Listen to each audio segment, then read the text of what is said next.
प्रयागराज में महाकुंभ के दौरान सुबह का समय था और डीएम साहिबा यानी कि जिला अधिकारी खुद मैदान में थी। उनका नाम सीमा अंसारी था। अपने काम के प्रति ईमानदारी और सख्ती के लिए वह जानी जाती थी। इस बार प्रशासन ने कुंभ में सुरक्षा और व्यवस्था के कड़े इंतजाम किए थे। सीमा साहिबा को इस बात की जिम्मेदारी गई थी कि पूरा आयोजन शांति और सुव्यवस्थित ढंग से संपन्न हो। सीमा साहिबा को आमतौर पर सूट या साड़ी में देखा जाता था, लेकिन इस बार उन्होंने अपने धर्म और संस्कृति को ध्यान में रखते हुए हिजाब पहन रखा था। वैसे तो वह इसे निजी समारोहों में पहनती थी, लेकिन आज का दिन खास था। वह गंगा घाट पर निरी के लिए आई थी और हिजाब के साथ हल्के रंग का कुर्ता पहना हुआ था। घाट पर तैनात पुलिस वाले हर व्यक्ति की गतिविधियों पर नजर रख रहे थे। विशेष रूप से संदिग्ध व्यक्तियों की जांच हो रही थी। सीमा साहिबा भीड़ में चुपचाप निरीक्षण कर रही थी। उन्होंने अपनी गाड़ी और सुरक्षा दल को घाट के बाहर छोड़ दिया था ताकि वह आम लोगों के बीच जाकर माहौल का जायजा ले सके। जैसे ही वह घाट की ओर बढ़ी, कुछ पुलिस कर्मियों की नजर उन पर पड़ी। एक कांस्टेबल ने अपने सीनियर से कहा, सर वह महिला संदिग्ध लग रही है। देखो वह अकेली घूम रही है और उसके कपड़े भी थोड़े अलग लग रहे हैं। सीनियर इंस्पेक्टर ने दूर से देखा और हामी भरते हुए कहा, ठीक है, उसे रोककर पूछताछ करो। किसी भी अनजान व्यक्ति को ऐसे नहीं छोड़ सकते। सीमा साहिबा इस बात से अनजान थी कि पुलिस वाले उन्हें संदिग्ध समझ रहे हैं। जब वह घाट के पास रुकी और एक छोटे बच्चे से गंगाजल के बारे में बात करने लगी, तभी दो पुलिसकर्मी उनके पास आ गए। मैडम, आपको यहां क्या करना है? सीमा ने शांत स्वर में कहा, बस ऐसे ही दर्शन करने आई हूं और व्यवस्थाओं को देख रही हूं। पुलिसकर्मी उनकी बातों को नजरअंदाज करते हुए बोले, आपका आईडी कार्ड दिखाइए। सीमा ने मुस्कुराते हुए जवाब दिया, आईडी कार्ड तो मेरे पास है, लेकिन आप यह क्यों पूछ रहे हैं? यह सुनकर पुलिसकर्मी थोड़ा सख्त हो गए। आप आईडी नहीं दिखाएंगी तो हमें आपसे पूछताछ करनी पड़ेगी। अकेले क्या घूम रही? सीमा को समझ नहीं आया कि बात किस ओर जा रही है। तभी सीनियर इंस्पेक्टर भी आ गए और बोले, आपके पास कौन सा सामान है? कृपया अपना बैग खोलिए। सीमा साहिबा ने स्थिति को समझने की कोशिश की। उन्होंने सोचा कि अगर अभी वह अपनी पहचान बताएंगे तो यह लोग शर्मिंदा हो सकते हैं। इसीलिए उन्होंने पहले पुलिसियों की गंभीरता को परखने का मन बनाया। उन्होंने शांति से कहा, आप जो चाहे पूछ सकते हैं, मैं यहाँ किसी गलत इरादे से नहीं आई हूँ। पुलिसकर्मी अब पूरी तरह से शक के घेरे में आ गए। उन्होंने सीमा का बैग ले लिया और जांच शुरू कर दी। इसी दौरान एक अन्य पुलिसकर्मी ने कहा, इन्हें थाने ले चलते हैं, वहां पूरी पूछताछ करेंगे। घाट पर खड़े लोग इस नजारे को देखने लगे। किसी ने कहा, लगता है कोई संदिग्ध है। देखो पुलिस वाले कितने गंभीर हैं। सीमा साहिबा अब तक शांत थी। उन्होंने तय किया कि वह अब भी अपनी पहचान नहीं बताकर स्थिति को और आगे बढ़ने देंगी। सीमा को थाने ले जाया गया। वहां इंस्पेक्टर ने उनसे सवाल जवाब शुरू कर दिए। आप कहां से आई हैं? यहां क्यों आई हैं? आपका नाम क्या है? सीमा ने मुस्कुराते हुए कहा, क्या मैं अपना नाम बाद में बता सकती हूं? पहले आप अपने सवाल खत्म कर लीजिए। इंस्पेक्टर को यह बात नागवार गुजरी। उसने सख्त लहजे में कहा, आपकी यह हरकतें और चुप्पी हमें मजबूर कर रही हैं कि आपको को हिरासत में लिया जाए। अब तक सीमा ने चुपचाप सब कुछ सुना, लेकिन वह जानती थी कि इस कहानी का अंत उन्हें ही लिखना होगा। उनके चेहरे पर कोई घबराहट नहीं थी, बल्कि एक अलग ही आत्मविश्वास झलक रहा था। थाने में माहौल गर्म हो चुका था। सीमा साहिबा को अब भी पुलिस कर्मियों ने संदिग्ध मान रखा था। सीनियर इंस्पेक्टर ने बाकायदा उन्हें एक कुर्सी पर बिठाया और आसपास के पुलिस कर्मियों को निर्देश दिया, इनसे सख्त से पूछताछ करो। जब तक पूरी जानकारी न मिले इन्हें यहां से जाने मत देना। सीमा साहिबा को यह सब थोड़ा मजेदार लग रहा था। वह सोच रही थी कि पुलिस का यह कड़ा रवैया उनकी व्यवस्था का ही हिस्सा है और यह देखना उनके लिए किसी अनुभव से कम नहीं था।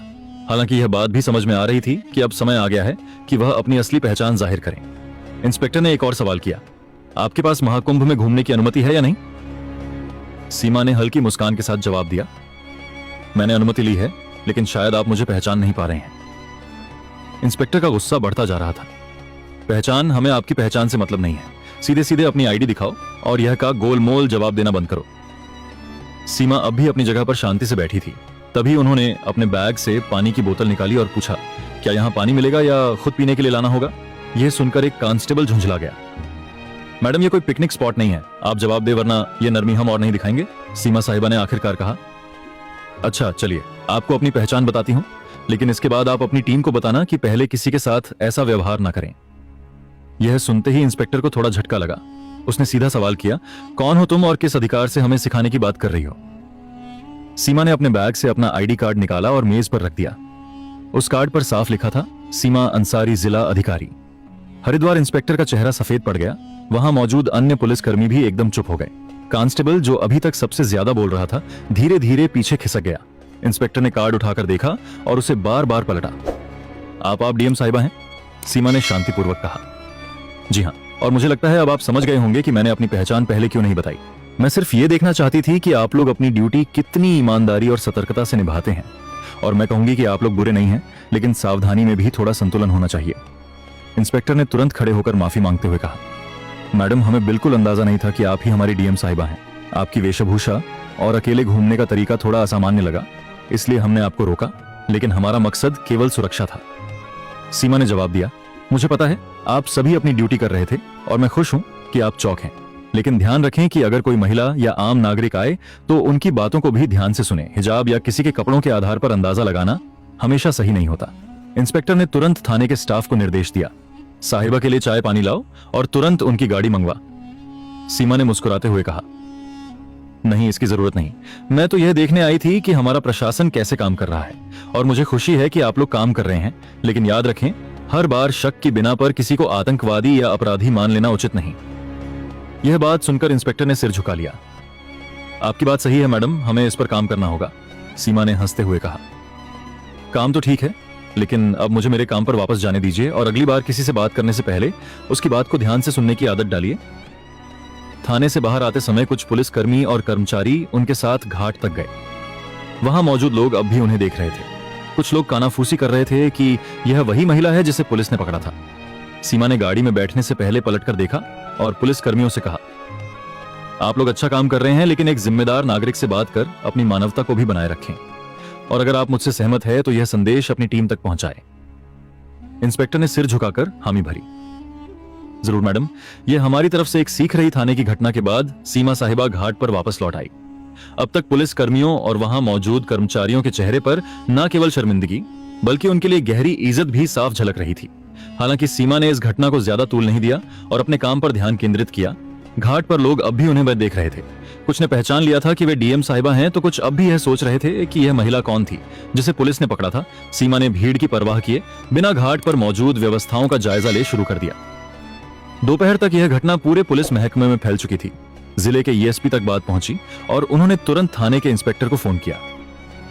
इंस्पेक्टर साहब, ये क्या सुन रहा हूं, आप लोग डीएम मैडम को संदिग्ध समझकर पकड़ लाए। इंस्पेक्टर ने हिचक चाहते हुए जवाब दिया, सर, गलती हो गई।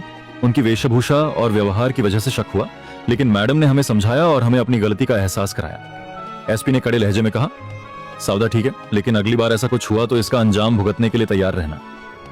अब तुरंत अपने स्टाफ को इस मामले पर संवेदनशीलता से काम करने की ट्रेनिंग दो। इंस्पेक्टर ने हामी भरी और ठान लिया कि अब से वह और उनकी टीम हर दिग्स को इंसानियत के साथ ट्रीट करेंगे। इस घटना के कुछ दिनों बाद सीमा साहिबा ने प्रशासनिक कर्मचारियों और पुलिस बल के लिए एक छोटी बैठक बुलाई। इसमें उन्होंने सीधे शब्दों में कहा, मुझे आप सब पर गर्व है कि आप लोग कुंभ जैसे बड़े आयोजन को संभाल रहे हैं, लेकिन मैं आपसे एक बात कहना चाहती हूं, कानून के पालन के साथ साथ हमें अपनी मानवता भी बनाए रखनी होगी। हर व्यक्ति पर शक करना जरूरी नहीं है। जो लोग अलग दिखते हैं वे गलत नहीं होते। उनका सम्मान करें, उनकी बात सुने। उनके शब्दों ने वहां मौजूद सभी को झकझोर दिया।